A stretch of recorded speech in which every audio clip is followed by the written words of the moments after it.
नमस्कार। आज इस वीडियो में कक्षा 7वीं की पाठ्य पुस्तक नैतिक शिक्षा के पाठ 5 व्यायाम के बारे में पढ़ेंगे। इस वीडियो को लाइक, शेयर, सब्सक्राइब अवश्य करें।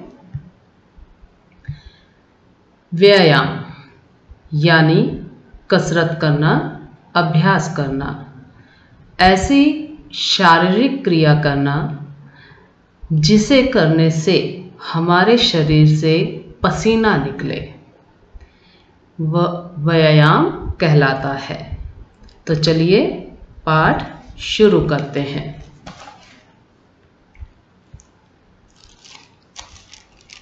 व्यायाम पाठ 5 आयुर्वेद के सर्वश्रेष्ठ ग्रंथ चरक संहिता में स्वास्थ्य के नियमों का वर्णन करते हुए कहा गया है, पथ्याशी व्यायामी स्त्रीषु जितात्मा नरो नरोगी सयात। कहने का मतलब है, पथ्याशी मतलब जो परहेज से खाता है, व्यायामी मतलब जो नित्य प्रतिदिन व्यायाम करता है। स्त्रीषु जितात्मा, जो स्त्री है तो वह पुरुष के विषय में, और यदि पुरुष है तो स्त्री के विषय में स्वयं को नियंत्रण में रखता है, अपने आप को वश में रखता है। नरो न रोगी सयात, ऐसा मनुष्य कभी रोगी नहीं होता। इस पंक्ति का आगे भावार्थ यहाँ लिखा है, अर्थ लिखा है, जो परहेज से खाता है, ऐसी वस्तुओं को नहीं खाता जो स्वास्थ्य के लिए हानिकारक है, जो प्रतिदिन उचित व्यायाम करता है, जो स्त्री हो तो पुरुषों के विषय में, पुरुष हो तो स्त्रियों के संबंध में अपने आप को वश में रखता है, ऐसा व्यक्ति रोगी नहीं होता। स्वास्थ्य की उपयुक्त 3 शर्तों में, 3 शर्तें कौन सी? पथ्याशी, व्यायामी, स्त्रीषु जितात्मा। इन तीनों शर्तों में व्यायाम मध्यमणि है, व्यायाम को उचित माना गया है।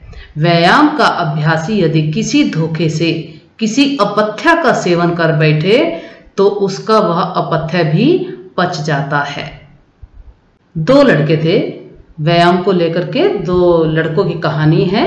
2 लड़के थे, एक गरीब और एक अमीर। धनी लड़के ने गरीब से पूछा, भाई तू गरीब होने पर भी इतना बलवान और स्वस्थ कैसे रहता है?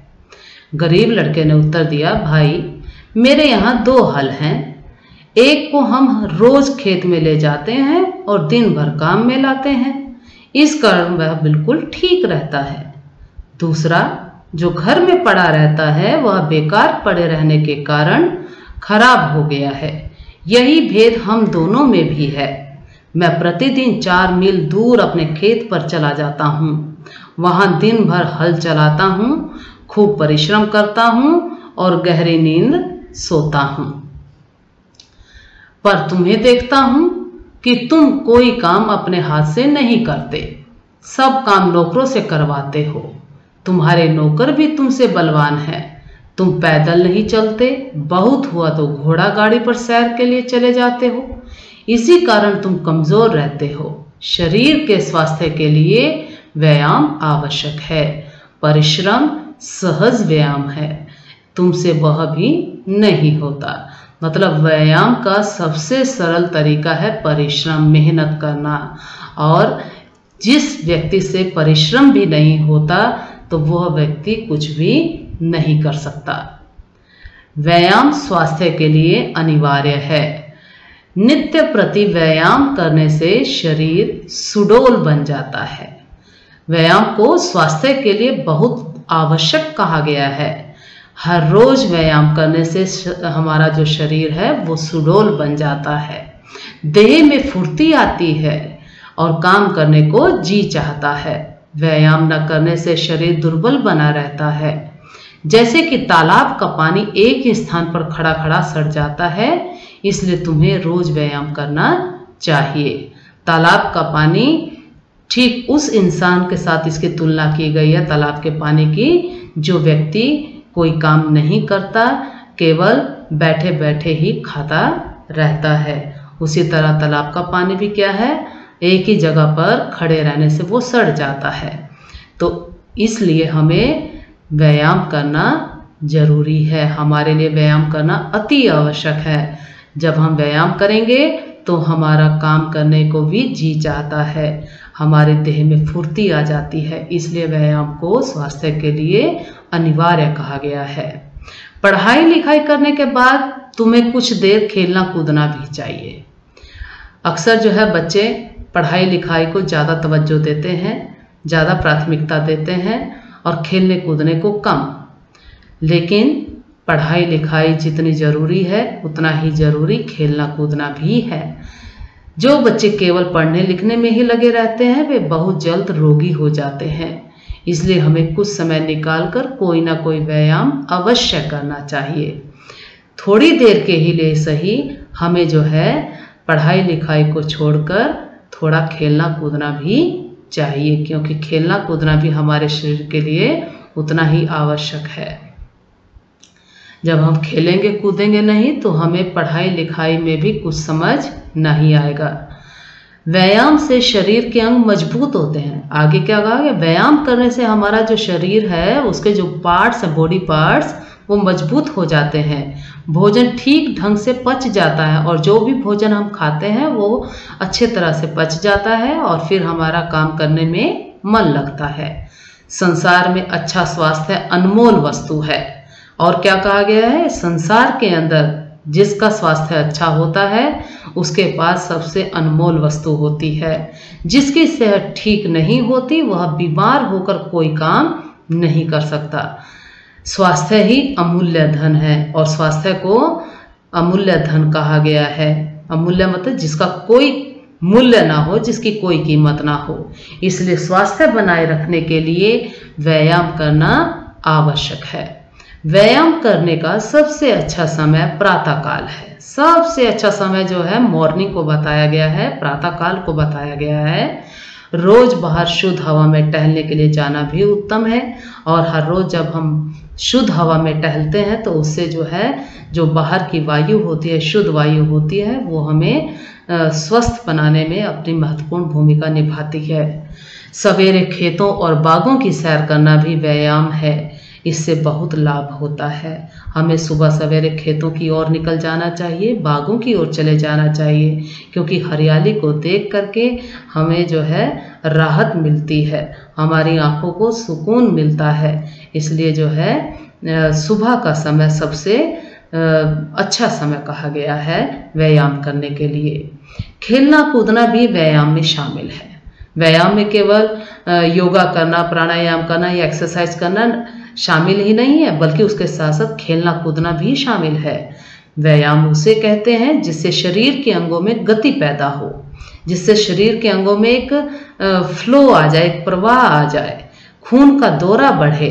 इस कारण दंड बैठक, कुश्ती, दौड़ आदि हमारे देश के पुराने प्रसिद्ध व्यायाम हैं। हमें उन्हें यथाशक्ति नियम पूर्वक करना चाहिए। आगे देखते हैं। व्यायाम की जगह खुली, हवादार और प्रकाशमय होनी चाहिए। हम जहां पर भी व्यायाम करें वह जगह खुली हो, हवादार हो और प्रकाश से युक्त होनी चाहिए। प्रातः सायं दोनों समय व्यायाम करना अच्छा है। सुबह और शाम दोनों समय जो है व्यायाम करना अच्छा कहा जाता है, लेकिन प्रातः काल का जो व्यायाम होता है वो सोने पर सुहागा होता है। व्यायाम के समय पसीना अवश्य आना चाहिए। जब हम व्यायाम करें तो यह ध्यान रखें कि हमारे शरीर से पसीना निकलना चाहिए। व्यायाम भोजन करने के तुरंत बाद नहीं करना चाहिए। व्यायाम करते समय इस बात का खास तौर पर ध्यान रखना चाहिए कि हम जब भोजन कर चुके हों उसके तुरंत बाद व्यायाम नहीं करना चाहिए, और जब हमें भूख भी लग रही हो तब भी व्यायाम नहीं करना चाहिए। व्यायाम करने के बाद पसीना तत्काल पोंछ डालना चाहिए। तुरंत जैसे ही पसीना आए व्यायाम करने के बाद उसे पोंछ देना चाहिए। व्यायाम अपनी शक्ति के अनुसार करना चाहिए। जितनी हमारे अंदर शक्ति हो, जितनी हमारे अंदर ताकत हो, बल हो, उसी के अनुसार व्यायाम करना चाहिए। उससे ज़्यादा शक्ति ना होने पर व्यायाम को करना अनुचित है। व्यायाम करते समय श्वास नाक से ही धीरे धीरे लेना चाहिए। श्वास मतलब सांस को हमें नाक से धीरे धीरे लेना चाहिए। स्नान करने से कुछ देर पहले व्यायाम करना चाहिए, और व्यायाम जो है स्नान करने से, नहाने से पहले व्यायाम कर लेना अति आवश्यक है, क्योंकि स्नान से पहले पसीना सूख जाना भी जरूरी है। बालकों को कबड्डी, फुटबॉल आदि खेलकर व्यायाम करना चाहिए, और बच्चे वो कबड्डी खेलें, फुटबॉल खेलें, इन खेलने से भी क्या है, व्यायाम होता है। हमारे शरीर के अंगों में गति पैदा होती है। कोई ना कोई कसरत अवश्य करो, जिससे शरीर स्वस्थ बना रहे, और हमें कोई ना कोई कसरत जरूर करनी चाहिए, जिससे हमारा शरीर स्वस्थ बना रहे, फुर्तीला बना रहे, हमारी हड्डियां जो है मजबूत बनी रहें। इस तरह हमने व्यायाम के विषय में जाना कि कैसे हम व्यायाम से स्वास्थ्य लाभ प्राप्त कर सकते हैं। इसके लिए बहुत बहुत धन्यवाद। Thank you very much. Have a nice day.